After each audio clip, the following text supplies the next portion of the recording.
दोस्तों, आज हम लोग तीसरा द्वितीय भाग का संस्कार चैप्टर को पढ़ेंगे। यह जो भारतीय संस्कार पाठ है निबंध के रूप में लिया गया। तो हमारा जो भारत देश है धर्म प्रधान देश है। यहाँ जन्म से लेकर मृत्यु तक बहुत सी संस्कारों से गुजरना पड़ता है। आज हम लोग उसी संस्कार के बारे में कुछ जानकारी प्राप्त करेंगे। तो चलते हैं हम लोग पाठ की ओर। है भारतीय संस्कार। जो पहले संस्कार शब्द है यह सम उपसर्ग और क्रि धातु के साथ गहन प्रत्यय करने पर संस्कार शब्द बना है। तो सबसे पहले हम लोग पाठ का परिचय देख लेते हैं। कहता भारतीय संस्कृति अन्यतमम वैशिष्ट्यम विद्यते। कहता है भारतीय संस्कृति की जो विशिष्टता है अन्यतमम सबसे अलग, अन्यतमम तम प्रत्यय का प्रयोग किया गया है। तो भारतीय संस्कृति की जो विशिष्टता है सबसे अलग है। यह कि जीवन में यह यहाँ समये समये संस्कार अनुष्ठिता भवन्ति। कहता है यहाँ कहाँ? भारत में समय समय पर संस्कार अनुष्ठित होते हैं। या जो हमारा देश भारत है यहाँ जन्म से लेकर मृत्यु तक संस्कार होते रहते हैं। मनुष्यों को संस्कारों से गुजरना पड़ता है। कहता आज संस्कार शब्द या जो संस्कार शब्द है सीमितो व्यंग रूप प्रयोज्यते। सीमित होकर व्यंग रूप में प्रयोग किया जाता है। आज संस्कार जो है सीमित होकर बहुत थोड़े से मात्र रूप में जो है एक व्यंग के रूप में प्रयोग होने लगा है। बहुत से लोग संस्कार को व्यंग के रूप में समझते हैं, परंतु ऐसा नहीं समझना चाहिए। यह हमारी संस्कृति है, इस संस्कृति को अपनाने रहना चाहिए। जो हमारी जो संस्कृति है इसको व्यंग रूप में नहीं समझना चाहिए। कथा किंतु संस्कृति उपकरणम इदम भारतस्य व्यक्तित्वम रचयति। किंतु संस्कृति के रूप में ये जो भारत संस्कृति है इसके रूप में यह भारतस्य व्यक्तित्वम रचयति। यह जो है भारत के व्यक्तित्व को रचते हैं। विदेशी निवसन्तु। कहता विदेश में रहते हुए जो लोग भारतीय हैं और वो भारतीय लोग विदेश में निवास करते हैं उनके बारे में कहा जा रहा है कि विदेशी निवसन्तु। विदेश में रहते हुए भारतीय संस्कारान प्रति उन्मुखा जिज्ञासवश्च। कहता जो लोग व्यक्ति विदेश में रहते हैं वे लोग भी भारतीय संस्कारों के प्रति उन्मुख होते हैं, जिज्ञासु होते हैं। वे भी अपने संस्कार को भूलते नहीं है, संस्कार करते हैं। पाठ्येऽस्मिन् तेषां संस्काराणां संक्षिप्त परिचयो महत्वं च निरूपितम्। कहता इस पाठ में उन संस्कारों का संक्षिप्त परिचय और महत्व को बताया गया है, निरूपित किया गया है। समझ में आ गया? तो इस पाठ में हम लोग संस्कार के बारे में कुछ जानकारी प्राप्त करेंगे। चलते हैं हम लोग पाठ की ओर। कहता भारतीय जीवन में कि भारत जो देश है और इस देश में रहने वाले लोग को भारतीय कहा जाता है। भारतीय कहता है भारतीय जीवन में प्राचीन काल से संस्काराः महत्वम धारयन्, संस्कार के महत्व को धारण किए हुए हैं।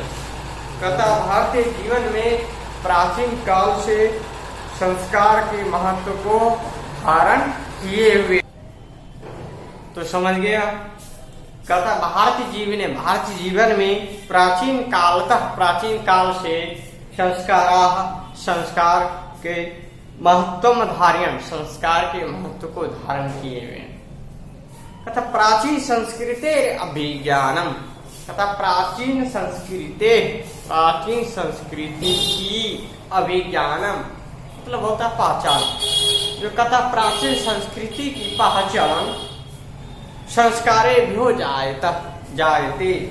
कहता प्राचीन संस्कृति का पहचान संस्कारों से होता है। किससे होता है? संस्कारों से।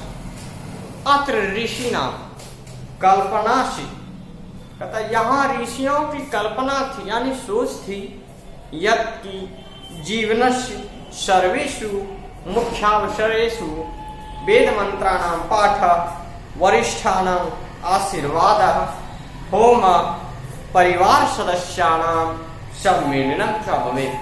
कहता यहाँ के ऋषियों की कल्पना थी, सोच थी कि जीवन के सभी मुख्य अवसरों पर वेद मंत्रों का पाठ, वरिष्ठानां आशीर्वाद, बड़े बुजुर्गों का आशीर्वाद, होम, परिवार सदस्यों का मिलन हो। तो यहाँ कहा जा रहा है कि ऋषियों की सोच थी कि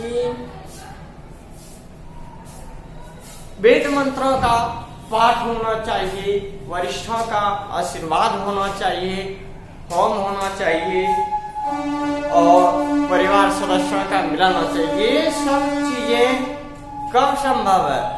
जब संस्कार होगा तभी संभव है, नहीं तो संभव नहीं है। तो कहता तत्सर्वम संस्काराणाम अनुष्ठाने संभवति, वह सभी संस्कार अनुष्ठान में ही संभव है। जब संस्कार का अनुष्ठान किया जाएगा तभी वेद मंत्रों का पाठ किया जाएगा, वरिष्ठों का आशीर्वाद होगा, होम होगा, परिवार सदस्यों का मिलन होगा, नहीं तो नहीं हो पाएगा। इसलिए ये सभी कहाँ संभव है? संस्कार में ही संभव है। कहता एवं इस प्रकार संस्कार महत्वम धारयन्ति, इस प्रकार जो है संस्कार महत्व को धारण करते हैं। कहता किंच और क्या? संस्कारस्य मौलिक अर्थ पारिमार्जन रूपः गुणाधान रूपश्च न विस्मर्यते। कहता और क्या? संस्कार का मौलिक अर्थ परिमार्जन रूप यानी शुद्धिकरण। संस्कार का मौलिक अर्थ क्या होता है? शुद्धिकरण। क्या होता है? शुद्धिकरण।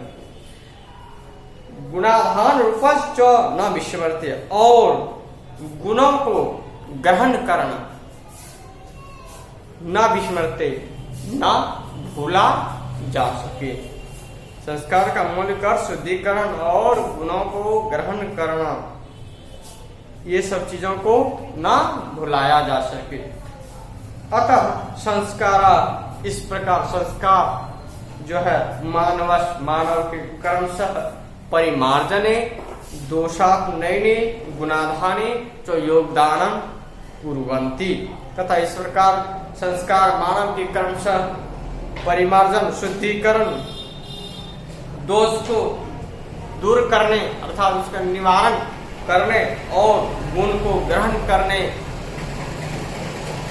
में योगदान करते हैं। समझ में आ गया? आगे चलते हैं हम लोग। कथा संस्कार प्राय पंचविधा सन्ति। संस्कार प्रायः कितने हैं? 5। जन्म पूर्वाश्रय, जन्म से पूर्व 3, शैशवा शक, शैक्षणिका पंच गृहस्थ संस्कार विवाहरूपा, एक गृहस्थ जीवन का एक संस्कार क्या होता है? विवाह। मरणोत्तर संस्कारश्चैक, मरण उत्तर संस्कार जो एक, मरने के बाद जो है एक संस्कार होता है, वह क्या होता है? अंत्येष्टि संस्कार।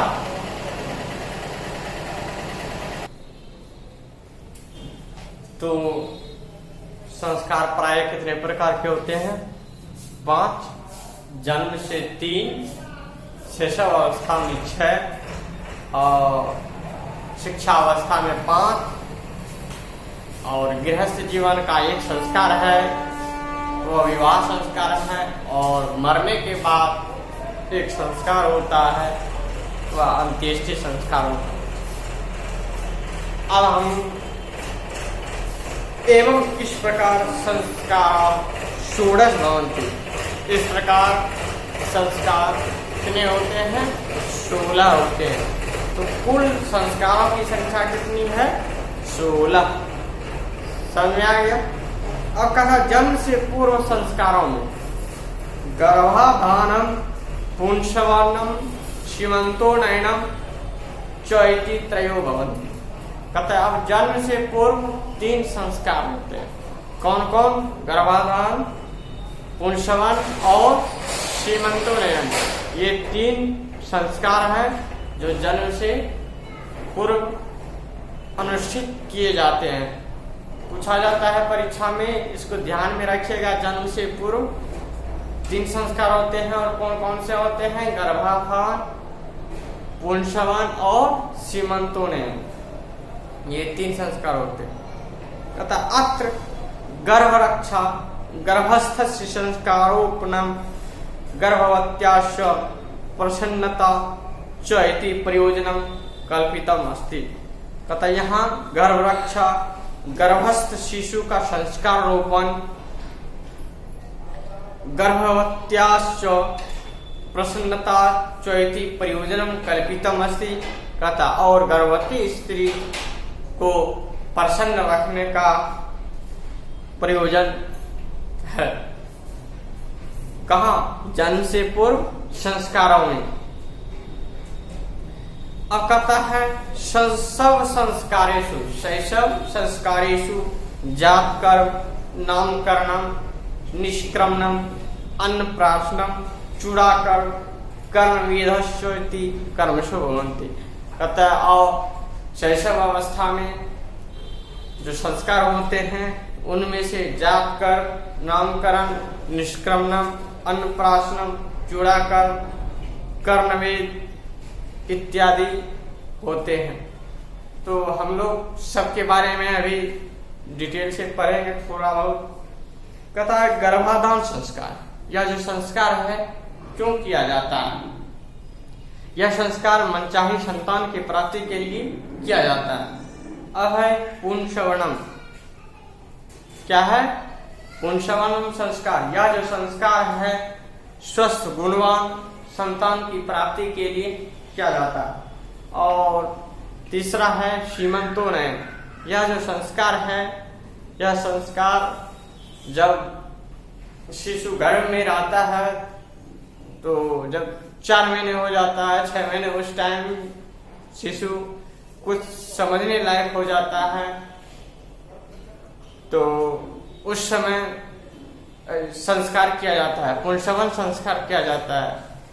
मतलब माताओं को अच्छी अच्छी बातें बताया जाता है, जिस प्रकार की बच्चों पर वैसा असर पड़े, तो इसलिए पुंसवन संस्कार किया जाता है। अब है शैशव अवस्था में जात कर्म। यह जो जात कर्म संस्कार होता है जन्म के तुरंत बाद किया जाता है। इसमें अनामिका उंगली से बच्चों के जीभ पर ओम लिखा जाता है। अब है नामकरणम। यह जो नामकरणम संस्कार है, यह ज्योतिषी के आधार पर बच्चों का नामकरण किया जाता है। और अगला है निष्क्रमणम। यह जो निष्क्रमणम संस्कार है, पहले बच्चे का जन्म घर में ही हुआ करता था। तो बच्चे को पहली बार खुली हवा में निकाला जाता था। तो खुली हवा में निकालने के लिए संस्कार किया जाता था। वह संस्कार होता था निष्क्रमणम, यानी बाहर निकालना, निष्क्रमण। अब है अन्नप्राशनम।